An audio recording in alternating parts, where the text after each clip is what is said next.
ভাই ফেব্রুয়ারিতে। এখন আমাকে একটু বলো, তুমি হচ্ছে আলসা টাইপের মানুষ, যে আমি প্রথম হচ্ছে আমি সবগুলো সলভ করতে পারবো না, আর দ্বিতীয়ত হচ্ছে তোমার বেসিকেও প্রবলেম। এখন তুমি কি করবা? তুমি তো উভয় সংকটে পড়তেছো, তাই না? তো তোমার প্রথম কাজ আমি বলবো, তুমি যেহেতু আলসা পাবলিক, প্রথম কাজ হচ্ছে তুমি ক্লাসটা দেখে নাও। আমাদের যে ক্লাস করানো হয়েছে, ভেক্টরের চ্যাপ্টারটা মনে হয় আমিই নিছিলাম। ক্লাসটা দেখে নাও। ক্লাস দেখলে কি হবে? ক্লাস দেখলে যেটা হবে, তুমি ওই যে পুরা ইঞ্জিনিয়ারিং যেই তোমার কোচিং ব্যাংক যেটা আছে উদ্ভাসের সাথে সাস্টের, ওইখানে দেখবা যে দুই জায়গা থেকে কোশ্চেন অ্যানালাইসিস করে নেওয়া হয়েছে। বুঝতে পারছো? কোশ্চেন গুলো অ্যানালাইসিস দেখো, কোশ্চেন নেওয়া হয় কম, কিন্তু যেগুলো নেওয়া হয় সবগুলো হচ্ছে অ্যানালাইসিস করা। তো এতে কি লাভ হয় জানো?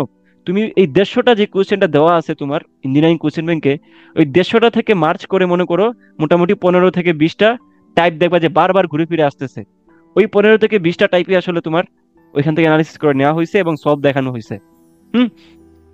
এবং ক্লাস করানোর সময়ে ভাইয়েরা কিংবা আমি নিজেও, তোমরা খেয়াল করছো কিনা জানি না, কিছু কিছু ব্যাপার বলে দিই যে আচ্ছা তোমরা এই জায়গা থেকে এই জিনিসটা পড়ো, এটা এইভাবে দেখো।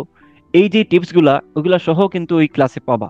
তাইলে তুমি প্রথমে ক্লাস করে নিলে তোমার একটা ওভারঅল ওভারঅল আইডিয়া হয়ে যাবে, আচ্ছা ভেক্টর থেকে কি কি আসতে পারে। তোমরা কি বুঝতে পারতেছো আমাকে নাকি? জি ভাইয়া। আচ্ছা, ওইখান বুঝতে থেকে পারছি। আইডিয়া নিয়ে দেন তুমি মাঠে নামো। দেন তুমি উদ্ভাসের কোশ্চেন ব্যাংকে আসো আবার। আইসা তুমি সুন্দর মতো ওই টাইপ যেগুলো তুমি ক্লাসে দেখছো ওইগুলো মাস্ট করবা। সাথে যেই টাইপগুলা ভাইয়েরা করতে বলছে মিস করছে, যেগুলো তুমি নিজে হয়তো বা পারবা, ওইগুলা তুমি আবার সুন্দর মতো আবার সলভ করবা। তো ওইভাবে করে প্র্যাকটিস করলে তোমার বেটার হবে।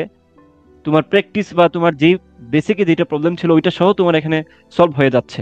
এবার আসলে ভাইয়া তাহলে দ্বিতীয় কাজ কি? আপনার কথা বুঝলাম, এখন দ্বিতীয় কাজ কি বলেন। আচ্ছা, দ্বিতীয় কাজ হচ্ছে এই যে উদ্ভাসের কোর্স এবং যেটা আছে এটার সাথে তো আমি সাস্ট ইনক্লুড করে দিলাম।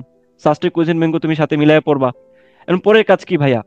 পরের কাজ হচ্ছে কোনো বই টইয়ে হাত দেওয়ার দরকার নাই, ওইটা আমি সাবজেক্ট ওয়াইজ একটু পরে বলতেছি। পরের কাজ হচ্ছে just practice. Just practice plus exam. Exam. বুঝতে পারছো? এখন এই জিনিসটা কেন বলছি দেখো, সাস্ট তো ধরো হঠাৎ করে সাস্ট বের হয়েছে বলছে, তাই না? তোমরা তো আগে থেকে জানো না। এখন তোমাদের নতুন করে ইঞ্জিনিয়ারিং এর যে কোশ্চেন গুলো আছে ওগুলো কিন্তু ক্যালকুলেটর দিয়ে তোমাকে করতে হচ্ছে, তাই না? এবং তোমার এখানে হাতে সময়ও আছে। সময় কতটুকু বলো? 1 ঘন্টা 30 মিনিট। তো তোমার দেখো পুরো জিনিসটাই চেঞ্জ। তাহলে প্রতিটা এমসিকিউতে তুমি প্রায় 1.5 মিনিটের উপরে সময় পাচ্ছ। ঠিক আছে? তো তুমি যদি প্র্যাকটিস না করো, তুমি যদি ক্যালকুলেটর ইউজ করে প্রবলেম সলভ করতে না পারো, তাইলে কিন্তু তোমার একটা হিউজ পরিমাণ রিস্ক থেকে যায় যে আমি কোশ্চেন ব্যাংক সলভ করছি, সবকিছু ঠিকঠাক মতো পড়ছি, তাও চান্স হবে কিনা জানি না।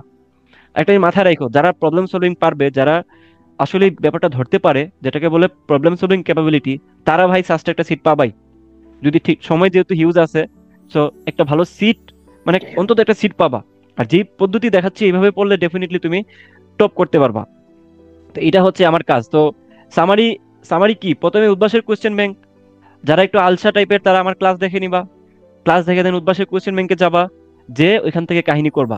এবার একটা জিনিস আসো, যে ভাই আমি কোশ্চেন ব্যাংক সলভ করতে যাই আর দেখলাম যে নদী নৌকার ম্যাথ পারতেছি না, থিওরিটা বুঝি না, এটা কই থেকে দেখবো? কই থেকে দেখবা? উদ্ভাসের কনসেপ্ট বুক আছে না? জি ভাইয়া। কনসেপ্ট বুক আছে, যাদের কাছে নাই সুন্দর মতো ইউটিউবে চলে যাবা। ইউটিউবে যা দেখবা যে এখানে 5 থেকে 6 ঘন্টার ক্লাস আছে তোমাদের, সেরা সেরা বুয়েটিয়ান ভাইদের ক্লাস আছে। তো বুয়েটিয়ান ভাই যারা আছেন তাদের ক্লাসগুলো দেখে নিবা, 2 গুণে দিয়ে দেখবা, বা যেটা দরকার সেই টপিকটা দেখবা। পুরা ক্লাস তো দেখার দরকার নাই যে আমার কার্লের সমস্যা অথবা আমার তোমার ভেক্টর ক্যালকুলাসের সমস্যা, আমি ভেক্টর ক্যালকুলাসের পোর্শনটা জাস্ট দেখবো। সময় যেহেতু কম, তোমাকে কিন্তু ইউটিলাইজ করে করে পড়তে হবে। বুঝতে পারছি? তো যে কোনো জায়গায় প্রবলেম হইলে তুমি এই ইউটিউব অথবা কনসেপ্ট বুক অথবা যেই জায়গায় আছে, তুমি টেক্সট বইয়েরও হেল্প নিতে পারো। একটু পরেই আমি তোমাদেরকে সাবজেক্ট ওয়াইজ দেখাচ্ছি। এটুকুই বুঝছো সবাই? জি ভাইয়া। ওকে। পরে খেয়াল করো, ফিজিক্স নিয়ে তোমাদেরকে একটু ভাইয়া, আলাদা করে দেখাই। কেউ কিছু বলতেছো?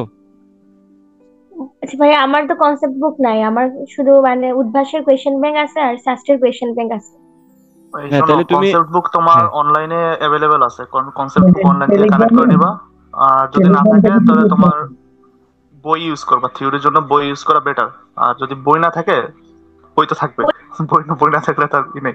তুমি এইতে অনলাইনে পাবা, পাঠশালা নামে একটা আছে, ওয়েবসাইট আছে, ওখানে সব ধরনের তুমি পিডিএফ পাবা। তো পিডিএফ থেকে তুমি কনসেপ্টটা দেখে খাতা লিখে রাখবা, পরে তুমি ওটা থেকে প্র্যাকটিস করবা। হ্যাঁ ভাইয়া বলো। ভাইয়া মানে ভার্সিটি প্রিপারেশন নিয়ে বা ভার্সিটি ম্যাথ বা এক্সট্রা কিছু ম্যাথ করে কি সাস্টে চান্স পাওয়া পসিবল আসলে? ভার্সিটি এই কোশ্চেন আসবে কেন? আমি তো তোমাকে বলেই দিলাম যে এখানে পরীক্ষাটা কিভাবে নিচ্ছে। 1.5 মিনিটে একটা কোশ্চেন তোমাকে ক্যালকুলেটর দিয়ে করতে হবে। তো ভার্সিটিতে তুমি টপিক সম্পর্কে জানো, বেসিকের আইডিয়া আছে, বাট তুমি তো ওই ক্যালকুলেটর ইউজ করে ওই বড় বড় প্রবলেম যেগুলো আছে ডিপলি থিঙ্ক করে তো তোমাকে সলভ করা প্র্যাকটিস করতে হবে আগে, তাই না?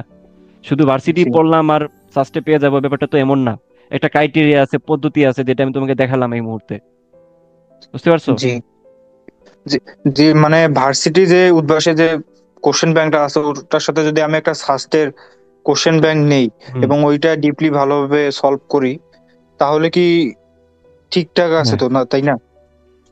আমি তো দেখাইলাম। ধরো শুধুমাত্র সাস্ট করবা কেন? সাস্টের তো তোমার এনাফ পরিমাণ কোয়েশ্চেন নাই ওইখানে। জি ওইখানের সাথে তুমি মিল দেখে উৎপাশের কোয়েশ্চেন ব্যাংকটা প্র্যাকটিস করে যাবা। সাস্ট এমন কখনোই করে না বিগত বছরের কোয়েশ্চেন হুবহু তোমার দিয়ে দেয়, ব্যাপারটা এমন না। ওরা জি প্রত্যেক বছর টাইপ চেঞ্জ করে করে দেয়। কোন টাইপ গুলা দেয়? এদের তো সময় নাই বসে বসে কোয়েশ্চেন বানাবে। যেগুলা জি একটু ধরো 40-50 পাইলেই কিন্তু মোটামুটি সবাই সিএসসি পাইতো আগে। এইটা জি হচ্ছে আগের রেকর্ড। তার মানে বুঝতে জি পারতেছো, তার মানে 70টা এমসিকিউর মধ্যে লিস্ট তোমার 40টা থাকে যেগুলো তোমার ওই উদ্ভাসের কোশ্চেন ব্যাংক, সাস্টের কোশ্চেন ব্যাংক এবং তোমার জানাশোনা জিনিস থেকে পড়ে গেলে পাবা। বাকি ধরো জি তোমার যেই 20 থেকে 30টা এই জি কোশ্চেন গুলো থাকে তোমার আইআইটি থেকে টিচাররা বসে বসে বানায়। আমাদের কিছু টিচার থাকে যাদের কাজই হচ্ছে বসে বসে এই ধরনের বড় বড় কোশ্চেন বানানো। আমাদের একজন ম্যাথের জি। টিচার ছিলেন। হ্যাঁ, আমাদের ম্যাথের আশরাফ স্যার। ছিলেন একজন টিচার। আশরাফ স্যার, এই যে সিয়াম, তোদেরও নিচ্ছে নাকি ওই স্যারে হ্যাঁ ভাই, আমাদের ম্যাথ ক্লাস নাই। ম্যাথ ক্লাস নেয়? আমাদেরও ম্যাথ ক্লাস স্যারে নিছিল, ইন্টিগ্রেশন নিছিল, ইন্টিগ্রেশন ক্যালকুলাস, কোনো মতে পাস আমাদের করছি, যাই হোক। ডিফারেন্সিয়াল নিতেছে। হ্যাঁ, স্যারের এখানে কোনো মতে পাস করছি, সবাই কোনো মতে পাস করছে, যাই হোক। তো ওই টিচারের কাজই হচ্ছে কোশ্চেন তৈরি করা। সো বাকিরা একটু চিন্তা করে দেখো যে কাহিনী কি। সো মানে প্যানিক হওয়ার কিছু নাই, যেটা বললাম। আগে তোমার ওই বেসিক যেই প্রবলেম গুলো আসবে, যেগুলো ইজি, যেগুলা মোটামুটি ধরে নাও 50,000-এ পারবে, তুমি ওগুলো আগে জি ইনশিওর করে যে আমি এগুলো পারবো কিনা, দেন তুমি জি পরের ধাপে যাও। বুঝতে পারছো? তো এই জন্য আমি জি ভাই। বলতেছি যে তুমি উদ্ভাসের কোয়েশ্চেনটা বাদ দিবা কেন? ওখানে রুয়েট কোয়েশ্চেন, বুয়েটের কোয়েশ্চেন আছে, অনেক স্ট্যান্ডার্ড কোয়েশ্চেন, ওগুলা দেখবা, সাথে সাথে সাস দেখবা। আর ভার্সিটি ইউনিটের যেটা আছে ওইটা তো তুমি এতদিন করছোই। ইঞ্জিনিয়ারিং এর জি প্রস্তুতি নিলে তুমি ভার্সিটির এটা হয়ে যাবে, এত প্যারা নাই। জাস্ট এক্সাম দিয়ে ওই 60 মিনিটে 100টা এমসিকিউর যে প্যারা, ওইটা একটু সলভ করে নিবা। That's it. বুঝতে পারছো? জি জি ভাইয়া। ওকে, পরে আমি চলে যাই ফিজিক্সে। ঠিক আছে? তো ফিজিক্স ভাই কিভাবে পড়বো? ওকে, ফিজিক্সের জন্য আমি যেটা মনে করি, ফিজিক্সের জন্য আমি যেটা মনে করি